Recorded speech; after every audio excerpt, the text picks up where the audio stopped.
Halo guys, assalamualaikum, selamat datang kembali di NN Top 11 Channel. Apa kabar semuanya? Semoga teman-teman selalu sehat dimanapun berada. Hari ini saya akan membahas taktik, strategi, dan formasi calon juara Liga Inggris musim 2022-2023, yaitu Arsenal. Request dari Mang Daus dan Mr. Nakles.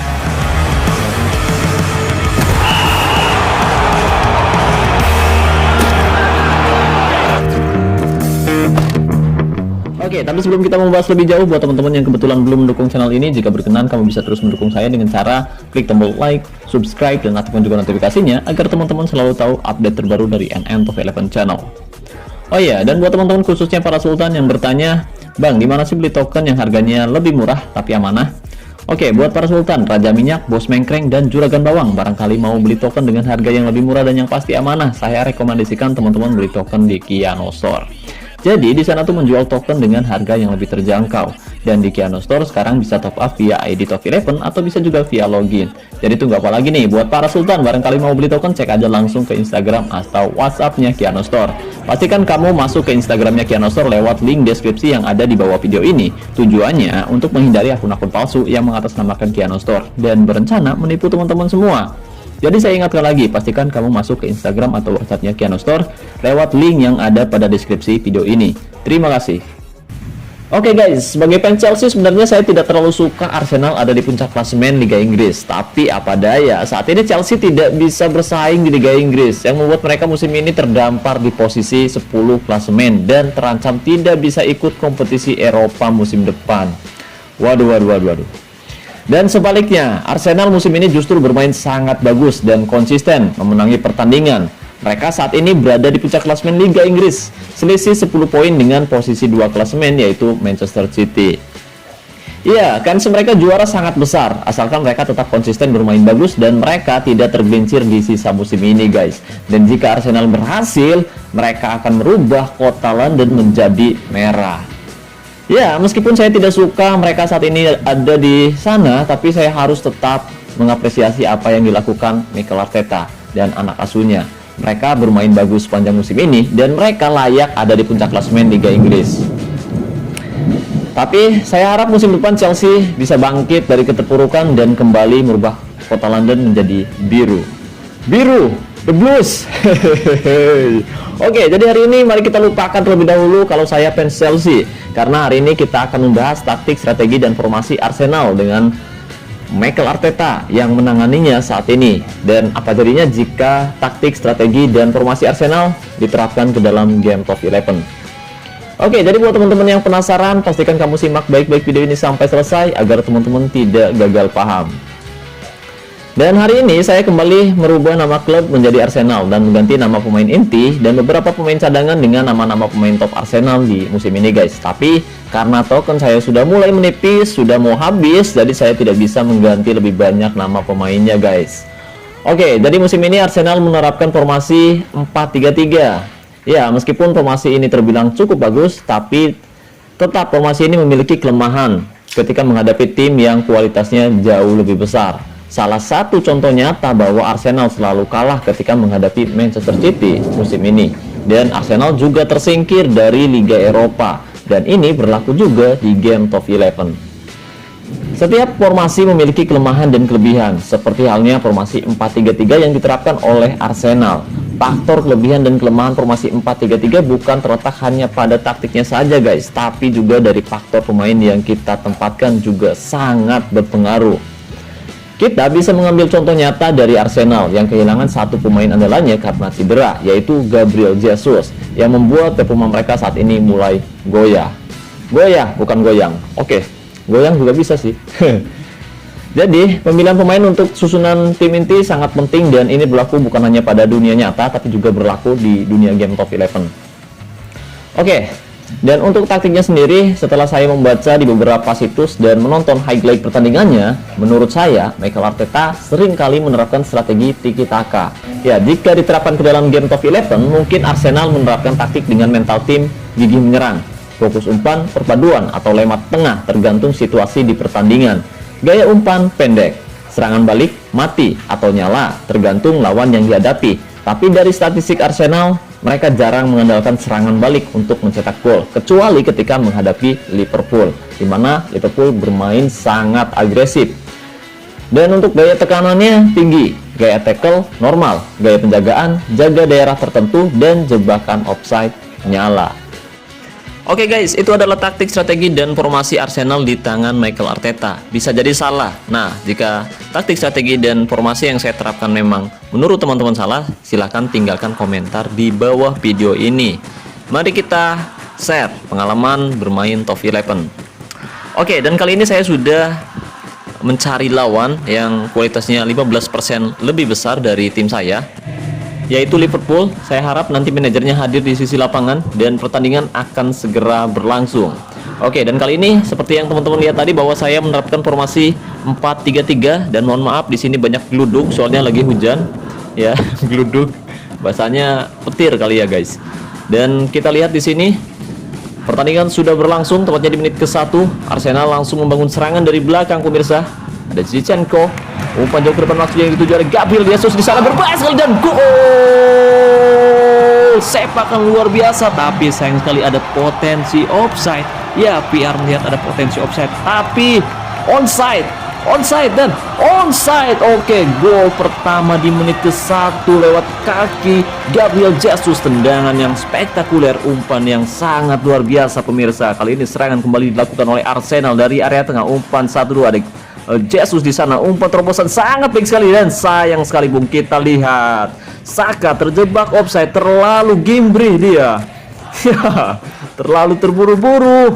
Ya, dia memiliki kecepatan yang luar biasa. Saka di sisi sebelah kanan, dia bisa bermain sebagai striker juga. Arsenal kembali membangun serangan, kali ini melebar ke sisi sebelah kanan, umpan ke tengah ada Gabriel Jesus, cukup tenang, menggiring bola sendirian.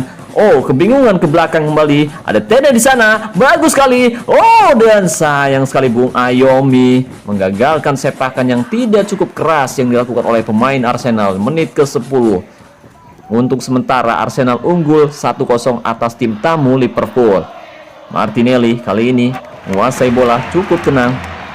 Tendang langsung dan gol! Martinelli tidak diduga melakukan sepakan jarak jauh dan langsung masuk ke gawang Liverpool dan membuat Arsenal unggul 2-0 di menit ke-16 pemirsa. Kali ini Arsenal benar-benar mendominasi serangan dan kali ini cukup berbahaya sekali. Ada Gabriel Jesus, tendang langsung, masih bisa diselamatkan dengan sangat baik, tapi sayang terjebak offside. Ya, terlalu terburu-buru. Penempatan posisi yang tidak cukup baik dari Gabriel Jesus atau pemain bertahan dari Liverpool yang memiliki penempatan posisi jauh lebih baik daripada Gabriel Jesus. Ini adalah sesuatu yang cukup unik pemirsa. Kali ini akan menggiring bola dari area tengah, mencoba melewati penjagaan, cukup tenang. Ada Zinchenko, pelanggaran cukup keras dilakukan oleh Baldea di menit 22.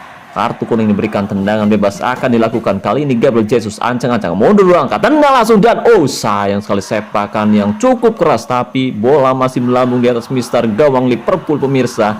Skor masih 2-0 di babak pertama, tepatnya di menit ke-24. Kita masih belum bisa melihat tekanan yang dilakukan oleh Liverpool di babak pertama ini pemirsa. Ada Partey di sana melewati dua penjagaan, bagus sekali umpan kepada siapa? Seumpan 1-2. Ada Saka di sana, sayang sekali Bung, kita lihat Saka sepakannya masih melenceng di sisi melenceng di sisi sebelah kanan penjaga gawang Liverpool, dan kita lihat bahwa tekanan demi tekanan dilakukan oleh Arsenal di babak pertama, tepatnya di menit ke-30. Serangan kembali dilakukan oleh Arsenal kali ini pemirsa. Saka mengirim bola dari sisi sebelah kanan, umpan ke tengah, ada Partey di sana. Partey, oh, masih bisa direbut, menghasilkan serangan balik tercipta oleh Liverpool dari sisi sebelah kiri, lewati penjagaan, bagus sekali, umpan terobosan yang sangat luar biasa, umpan panjang di sana, bagus sekali, tendang langsung, sayang sekali Bung, kita lihat Bung Dirpan, kita lihat sepakannya masih keluar lapangan dan menghantam wajah penonton sampai mimisan. Aduh, ajib, sepakannya keras banget pemirsa. Oke, peningkatan performa kembali terlihat dari pemain-pemain Liverpool kali ini pemirsa. Di menit 34 Arsenal kembali membangun serangan, ada Partey di sana, umpan pada Zinchenko, kembali ke tengah. Oh, sayang sekali serangan balik tercipta. Saliba bisa direbut. Oke, Saliba sangat berbahaya sekali, terlambat mengantisipasi dan bola bisa direbut di area tengah lapangan, dan untung saja dia mengantisipasi bola dengan sangat baik. Meskipun dia melakukan kesalahan, tapi dia bisa menggagalkan serangan balik yang dilakukan oleh Liverpool pemirsa.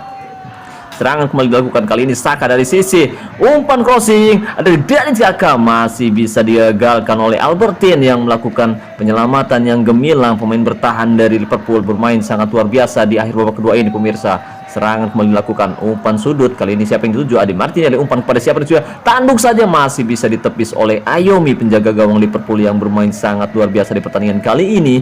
Ayomi. Ya, kita lihat satu kartu kuning didapatkan oleh pemain Liverpool, tepatnya yang bermain di posisi tengah lapangan. Kali ini Partey menggiring bola, umpan pada Granit Xhaka, cukup tenang. Oke, kita lihat pelanggaran kembali dilakukan oleh Baldia, kartu kuning diberikan dan dia keluar lapangan karena mendapatkan akumulasi kartu kuning kedua pemirsa. Kartu merah diberikan dan ini adalah keuntungan tersendiri untuk Arsenal di akhir babak kedua ini pemirsa. Kartu diberikan dan mereka sekarang kehilangan satu pemainnya di babak kedua. Ini adalah formasi 4-3-3 Arsenal dan sebenarnya formasi ini juga bisa berubah bentuk dan kita bisa merubah opsi lain jika formasi 4-3-3 ini sudah tidak terlalu efektif. Dan kebetulan pemain-pemain saya bisa bermain di 2 atau 3 posisi berbeda, jadi kita bisa menerapkan formasi 4-2-1-3. Dan ini juga sering diterapkan oleh Arsenal, di mana ketika mereka sudah terlihat buntu, mereka akan sedikit memberikan peran yang cukup besar untuk gelandang-gelandang mereka bermain lebih ke depan. Dan ini saya coba lakukan. Kali ini kita akan lebih banyak menempatkan striker. 3 striker kita tempatkan di area depan. Nanti kita akan lihat apakah dengan taktik, strategi dan formasi ini kita bisa memenangkan pertandingan dan kita bisa mencetak gol kembali di babak kedua pemirsa. Kali ini Gabriel Martinelli, umpan pada Gabriel Jesus, sayang sekali Martinelli terjebak offside. Ini mohon maaf jika saya agak sedikit balelol ngomongnya, jadi karena saya sebenarnya nggak terlalu paham banget sih pemain-pemain Arsenal ya, karena saya fans Chelsea. ya pokoknya kalau ngomong bodo amat. Nanti teman-teman misalkan saya ngomongnya salah, tolong dikoreksi, tinggalkan komentar di bawah video ini. Oke, kali ini skor masih 2-0 tepatnya di menit 52 pemirsa. Kali ini kita menerapkan formasi 4-2-1-3 di mana Arsenal juga sering menerapkan formasi ini dan ada 2 opsi yang bisa kita terapkan, yaitu formasi 4-3-3 kemudian formasi 4-2-1-3. Jadi terserah teman-teman, misalkan teman-teman tidak memiliki banyak opsi seperti ini, kamu bisa tetap fokus menerapkan formasi 4-3-3. Oke, kali ini kita lihat bahwa peningkatan performa dari kedua kesebelasan benar-benar terlihat dan manajer dari kedua kesebelasan juga hadir di sisi lapangan. Sayang sekali manajer Liverpool cukup terlambat hadir di sisi lapangan dan mereka sudah tertinggal 2-0 pemirsa. Dan mereka sudah melakukan sedikit perubahan di babak kedua ini. Kita lihat apakah mereka bisa memperkecil ketertinggalan dan menyamakan kedudukan atau kita bisa kembali mencetak gol ke gawang Liverpool di babak kedua ini. Oke, dan kali ini kita akan coba menyerang dari area tengah lapangan. Nanti kita akan coba serang dari area tengah lapangan karena mereka kehilangan satu pemainnya di area tengah. Nanti kita lihat terlebih dahulu gameplay ini pemirsa. Serangan kembali dilakukan oleh Liverpool, berbahaya sekali. Kita lihat Ramsdale melakukan penyelamatan yang luar biasa. Itu kenapa dia bisa bertahan di posisi penjaga gawang Arsenal, penjaga gawang utama Arsenal. Ramsdale bermain sangat baik di beberapa pertandingan terakhir pemirsa. Ya, kali ini kita akan coba menyerang dari area tengah. Di menit 66 kita melakukan perubahan. Serangan dilakukan kembali oleh Liverpool dari area tengah, berbahaya sekali. Cukup tenang, masih bisa dipotong oleh Saliba. Ya, dia bermain cukup bagus di pertandingan kali ini. Kita masih belum kebobolan di menit 67. Formasi 4-2-1-3 yang saya terapkan di babak kedua ternyata membuat sedikit penurunan performa dari pemain-pemain saya di babak kedua ini pemirsa. Tepatnya di menit 70 mereka kembali melakukan perubahan. Oke, dan di babak kedua kali ini saya akan memasukkan Jorginho dan menarik keluar Pereira di babak kedua ini pemirsa. Kita akan lihat dengan perubahan taktik ini apakah kita kembali bisa mencetak gol. Serangan kembali dilakukan, ada Saka di sana menggiring bola sendirian, tidak ada yang mengawal berhasil. Saka dan gol. Saka kembali mencetak gol untuk Arsenal dan membawa Arsenal unggul 3-0 atas tim tamu Liverpool pemirsa. Ya, serangan dilakukan oleh kedua kesebelasan tapi Arsenal lebih produktif kali ini. Jorginho masuk menggantikan Partey di babak kedua. Kita akan lihat perubahan ini apakah akan membuat keuntungan untuk Arsenal. Serangan dilakukan kembali oleh Liverpool, sayang sekali Echia terjebak offside. Ya, pergerakan yang luar biasa dilakukan oleh pemain-pemain Arsenal di babak kedua ini pemirsa. Tepatnya di menit 75 skor masih 3-0 untuk keunggulan tuan rumah. Ya, pertandingan persahabatan seperti ini memang sangat diperlukan ketika kita ingin melakukan perubahan taktik, strategi, dan formasi. Ketika kita menghadapi tim yang kualitas mutunya 10 hingga 30% lebih besar dan kita bisa memenangkan pertandingan tersebut, kita bisa terapkan taktik, strategi, dan formasi seperti ini untuk laga-laga resmi. Tapi jika hasilnya buruk, sebaiknya kita harus melakukan perubahan lain, dan kita akan coba taktik strategi lain agar bisa sesuai dengan pemain-pemain yang kita miliki. Oke, menit 78, skor masih 3-0. Kita masih belum bisa melihat gol dari Liverpool di babak kedua ini. Menit 80 kita lihat serangan kembali dilakukan oleh Liverpool dari area tengah, umpan 1-2 dengan sangat baik, berbahaya sekali. Sayang sekali Bung Granit Xhaka melakukan pelanggaran yang cukup keras terhadap pemain Liverpool di babak kedua. Di menit 80 mereka mendapatkan tendangan bebas bagus sekali, dan masih bisa diselamatkan oleh Ramsdale. Ya, dia menyelamatkan si kulit bundar dengan sangat mudah dan menangkapnya. Kali ini serangan gagal dilakukan oleh Liverpool. Di menit 84 skor masih 3-0 untuk keunggulan Arsenal. Pertandingan semakin sengit, penurunan dan peningkatan performa semakin terlihat. Ramsdale mendapatkan nilai 7,1 di babak kedua, dan dia bermain sangat baik menggagalkan serangan-serangan yang dilakukan oleh Liverpool di babak kedua ini, pemirsa. Tentu ini adalah pertandingan yang sangat menarik, dan formasi ini kita bisa terapkan untuk laga-laga resmi jika dalam 5 kali percobaan hasilnya bagus. Dan tidak ada lagi waktu yang tersisa, kita berhasil mengalahkan Liverpool dengan skor 3-0 tanpa balas. Kita lihat di sini untuk kualitas mutu sendiri, Liverpool sebenarnya lebih diunggulkan 15%, tapi Arsenal lebih produktif. Dan untuk ball possession sendiri, Arsenal lebih unggul 58 berbanding 42%. Dan untuk total tembakan, Arsenal juga lebih banyak melakukan percobaan tembakan, total 19 kali percobaan tembakan, 9 tepat sasaran dan 3 berbuah gol. Ya, jelas dengan taktik, strategi, dan formasi ini kita benar-benar bisa mendominasi serangan dan melakukan banyak percobaan meskipun hanya 3 gol yang bersarang ke gawang Liverpool. Dan ini tentu saja bisa menghentikan serangan-serangan yang akan dilakukan Liverpool. Tapi seperti yang kita lihat tadi, bahwa ada celah yang terbuka ketika kita terlalu agresif menyerang, terlalu menerapkan strategi gigi menyerang seperti ini, bisa membuat banyak celah di area pertahanan. Dan itu hampir saja terjadi ketika pemain bertahan saya kehilangan bola di garis tengah lapangan. Untung saja dia berhasil menghentikan serangan balik yang dilakukan oleh Liverpool. Dan kita lihat di sini pemain-pemain saya bermain sangat bagus, dan pemain Liverpool sebenarnya bermain sangat bagus di babak kedua, tapi sayang sekali mereka tidak bisa memperkecil ketertinggalan dan kalah dengan skor 3-0. Oke, jadi menurut pendapat saya, taktik, strategi, dan formasi Arsenal memang cukup bagus jika kita terapkan ke dalam game top 11. Tapi ada faktor lain yang menentukan, yaitu faktor pemain yang kita tempatkan. Jadi buat teman-teman yang ingin menerapkan taktik, strategi, dan formasi ini, pastikan kamu melakukan laga uji coba melawan teman kamu yang kualitas mutunya 10 hingga 30% lebih besar. Jika hasilnya dalam 5 pertandingan tim kamu selalu menang, kamu bisa terapkan taktik, strategi, dan formasi ini untuk laga-laga resmi seperti Cup, Liga, ataupun Liga Champion. Oke, dan mungkin itu saja yang bisa saya bahas kali ini. Terima kasih banyak buat teman-teman yang sudah menonton video ini sampai selesai. Terima kasih juga buat teman-teman yang sudah request. Saya ucapkan wassalamualaikum warahmatullahi wabarakatuh. Salam olahraga, salam Top 11 Indonesia.